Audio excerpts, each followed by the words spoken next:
When we talk about rich people today, we talk about Elon Musk or Jeff Bezos. We look at their hundreds of billions and we are impressed. But if you adjust for inflation and economic power, they are poor compared to one man.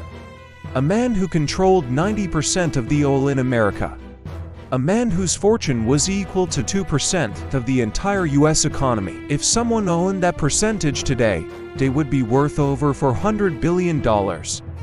His name was John D. Rockefeller, and he wrote the playbook for how to build a monopoly. He didn't just win the game of capitalism, he broke it so hard the government had to write new rules. His story begins not in an oil field but in a ledger book. Young Rockefeller was obsessed with numbers. He kept a small red book where he recorded every single penny he earned and spent. He believed that money was a gift from God and wasting it was a sin. In the 1860s, oil was the new gold rush. People were drilling wells everywhere in Pennsylvania. It was chaotic, it was dirty, and it was a gamble. Rockefeller looked at this chaos and saw a different opportunity. He realized the money was not in drilling for oil. Drilling is luck, the money was in refining oil. That is a process. He built a refinery in Cleveland and named it Standard Oil. The name was a marketing genius. Back then, kerosene lamps often exploded in people's homes because the fuel was bad quality. Rockefeller promised a standard of safety, but his rise to power was ruthless. He hated competition. He called it an error. He wanted to own everything, so he started the Cleveland Massacre. He went to his competitors and made them an offer. Sell your refinery to me in exchange for Standard Oil stock, or I will crush you. Most sold. The ones who refused learned a hard lesson. Rockefeller made secret deals with the railroads. Because he shipped so much oil, he demanded huge discounts. His competitors had to pay double the price to transport their oil. They couldn't compete. They went bankrupt, and Rockefeller bought their factories for scrap value. By 1880, he controlled 90% of all oil refined in the United States. He was the master of the energy market.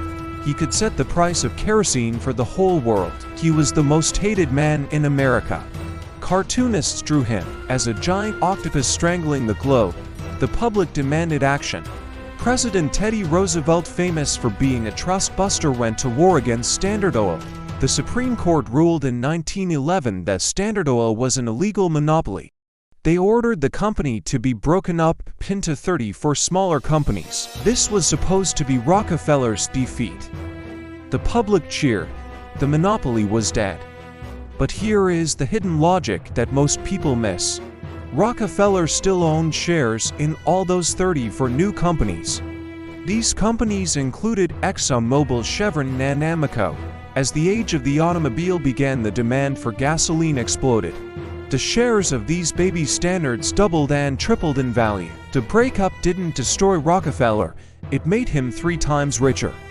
He became the world's first billionaire after he retired. But the second half of his life was just as interesting as the first. He realized that being the most hated man in the world was bad for business.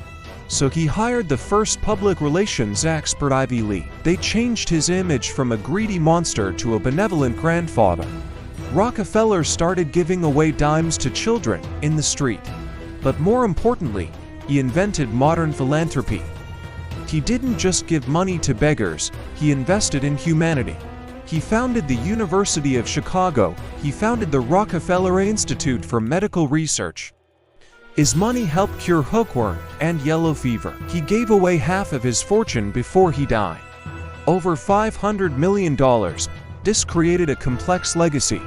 Was he a ruthless predator who destroys small businesses? Yes.